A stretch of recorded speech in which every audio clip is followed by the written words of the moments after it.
What's going on, family? This is Neil Adler with another episode of Syracuse Central on the Fan Arch Network. Happy Wednesday. The week is flying by. This is Syracuse Central. We talk about Syracuse football, basketball, recruiting, and both sports. Please hit that subscribe button if you feel so inclined, and always give me some constructive feedback. Did I say P-pack? Feedback. What is P-pack?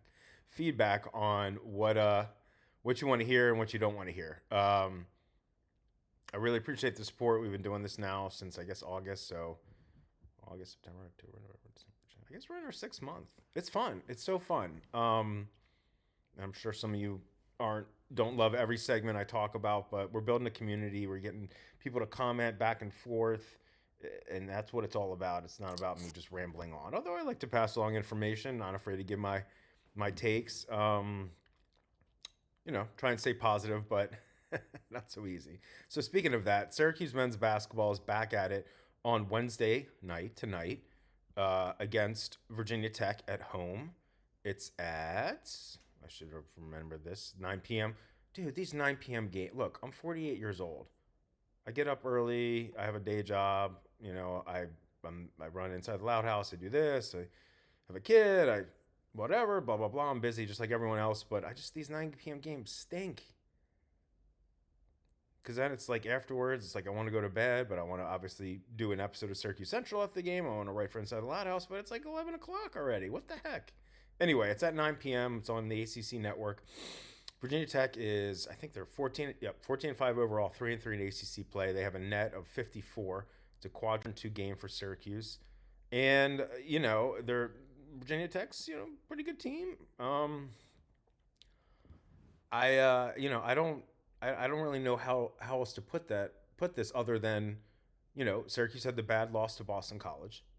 They've lost to Hofstra, which is a bad loss. I know Peace Love doesn't want me to keep bringing it up, but I'm just, as context, the win against Tennessee could end up sliding beyond quadrant 1 because Tennessee's out of the rankings now, which kind of stinks. Syracuse has to pile up. I mean, they're 12-6, 3-2 in the league. It's not awful. It's not great. Their net is 74, 75. And they have to win these upcoming quadrant 1 and quadrant 2 games. To have, a lot of fans, or at least some fans, are saying that they don't think Syracuse. I mean, obviously, if they run the table and end up 25-6, that's different. But if they're kind of middling, so to speak, in the middle, not awful, not great.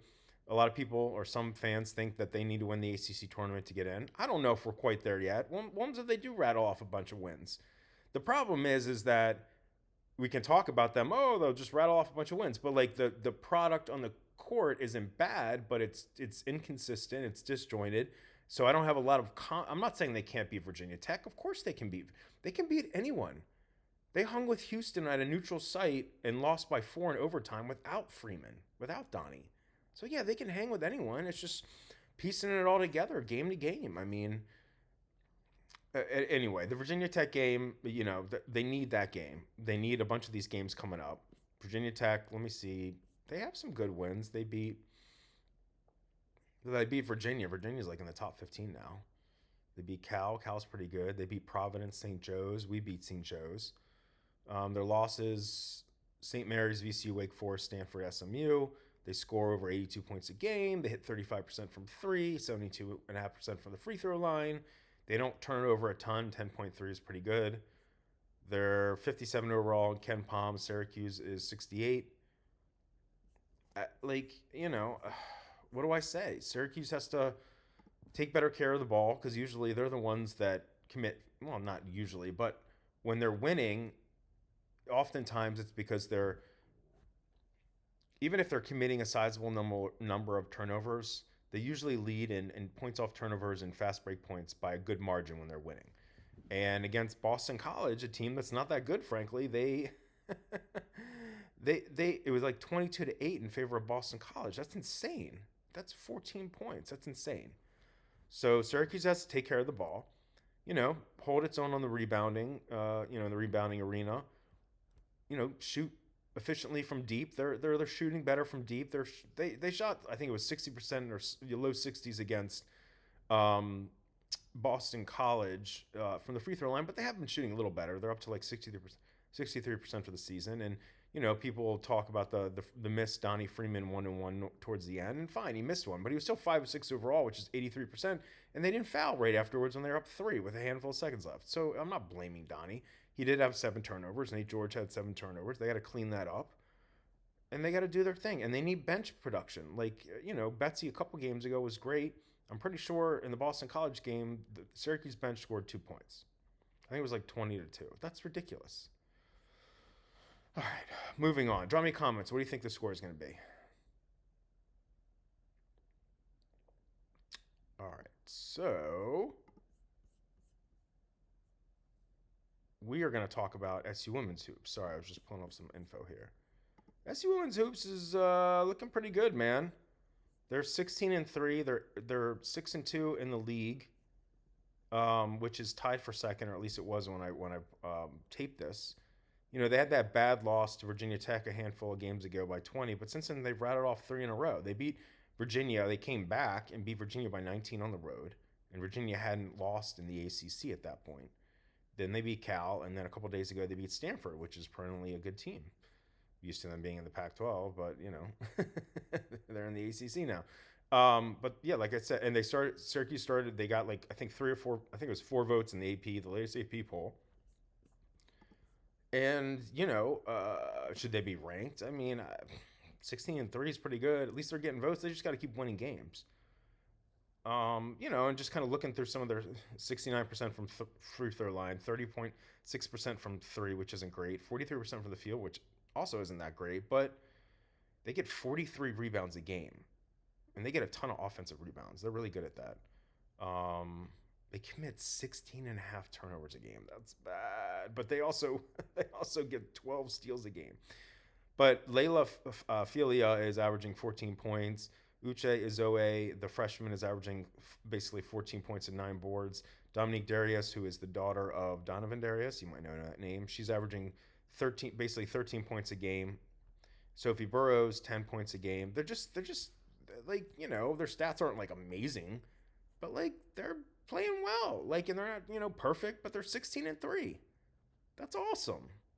I'm happy for them. I want I know I cover the men's team more, and that's just, I'm one person. I have a day job too. I can't, just cover every single Syracuse. I try and put notes about every single Syracuse sports team, every single one, on the Inside the Loud House social media pages when they have games. But I can't cover every game because I'm one person, and I have a day job and a kid and blah, blah, blah. I'm not making excuses. It's just a bandwidth thing. But look, Syracuse women's basketball is playing well, and they're definitely putting themselves in a position to get an NCAA tournament bid. So let me see who they play next. On the 25th, which is next Sunday, they're at North Carolina. But they're looking good, and I'm really happy for them. I really am. All right, we're going to talk about... So I did something late last week on this, the Hoophall Classic, which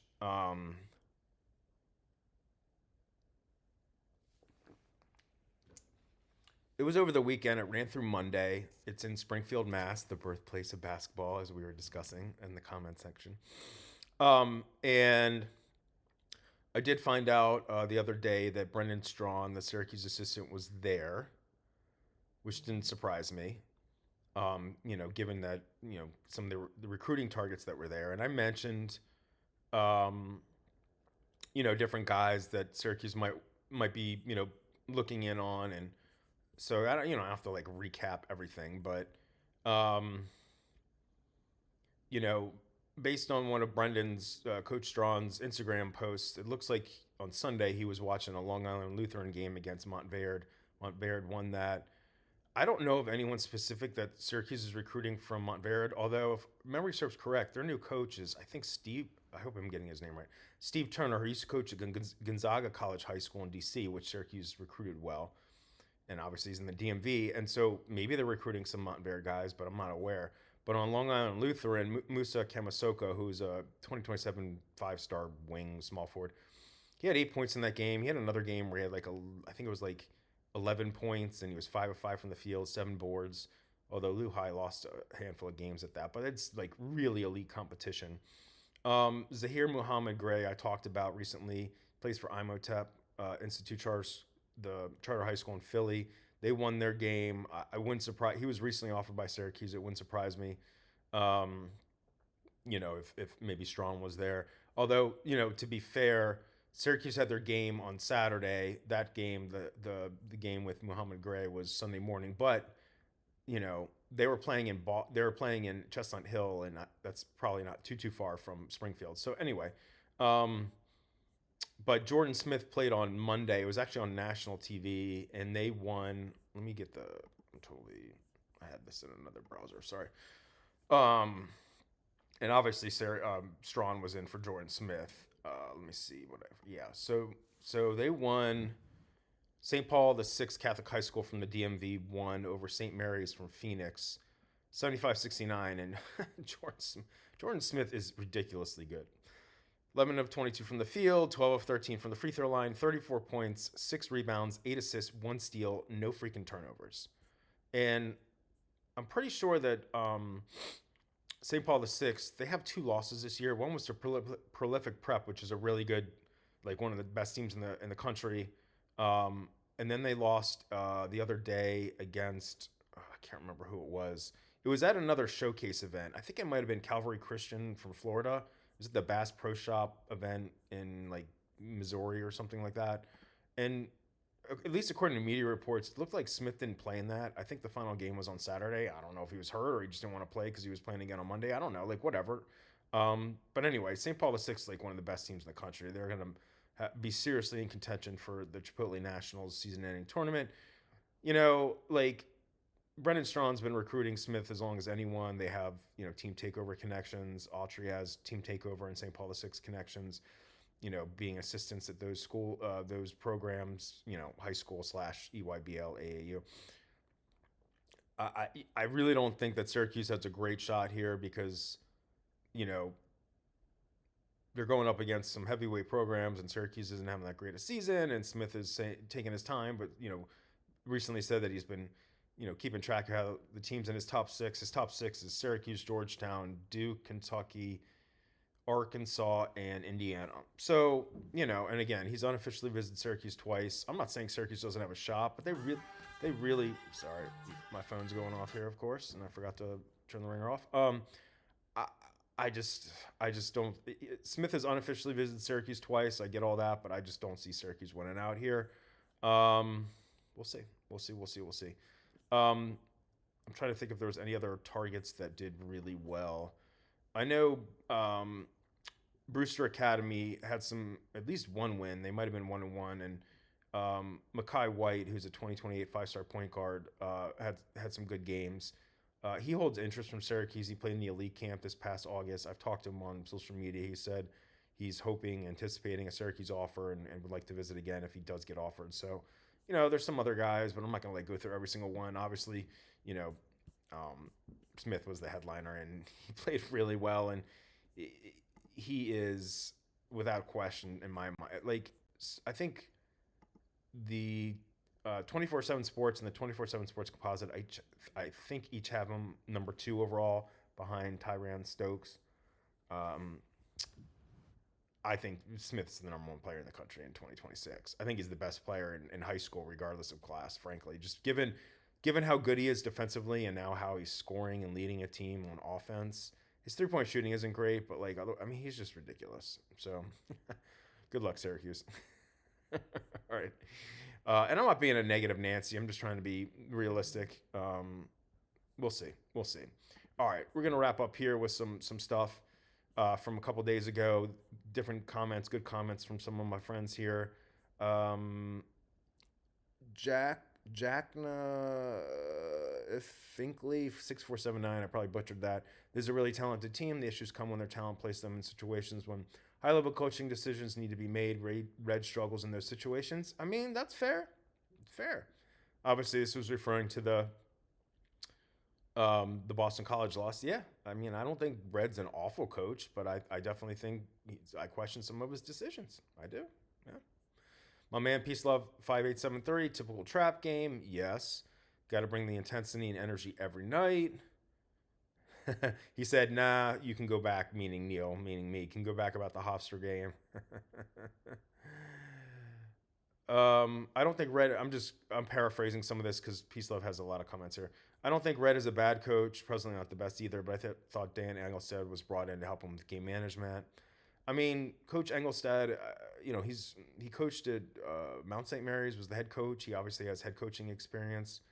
Um, I don't know. I don't pretend to know. I really don't know. But Peace Love does also talk about like chemistry and flow and rhythm, and he points out that the only two returning players were JJ and Donnie from last year's team, and Donnie missed only played in 14 games. JJ only or missed 7 games. They didn't play much together, and then you've got a completely new team. So, um, he said, "Keep up the good work, Neil. Appreciate your measured response to dissipating loss. It stands out in contrast to the emotional meltdowns, childish outbursts, and player staff bashing that seems to be the norm in other parts of the fan base." Look, I don't. Yes, I'm a positive person when it comes to Syracuse. It's my alma mater. I graduated from Newhouse in 2000. Been covering the team for 10 years in various roles. Like, I want them to win. I want them to succeed. I'm also not afraid to say when they're not playing well that they stink or there needs to be a change. But yeah, I'm not going to just like go off the rails and just be nonstop crazy about bashing, the team, the coaches, the players, because it doesn't serve a purpose. It was a bad loss to Boston College. Let's see how they do against Virginia Tech. There, I said it. J Gill 75. I assume that's a reference to John Gillen, maybe. What was the spread? I believe it was Syracuse was favored by 6.5, and they lost by 8, so 14.5. Ugh. My man Kenny D603. By the way, I wouldn't consider anyone at the point other than Nate. According to many fans and commentators, Kyle was a questionable choice. George was God's gift to the point guards. King shoots the ball preseason, became King can't shoot, period. Yeah, I mean, Kyle's been a pleasant surprise, been great. George has been up and down, but I still just don't know for large stretches who you would have at the one unless you put JJ at the one and then have Nate Kings at the two if he's playing well, or Kine at the two. But you need George to get going. You need him to get going,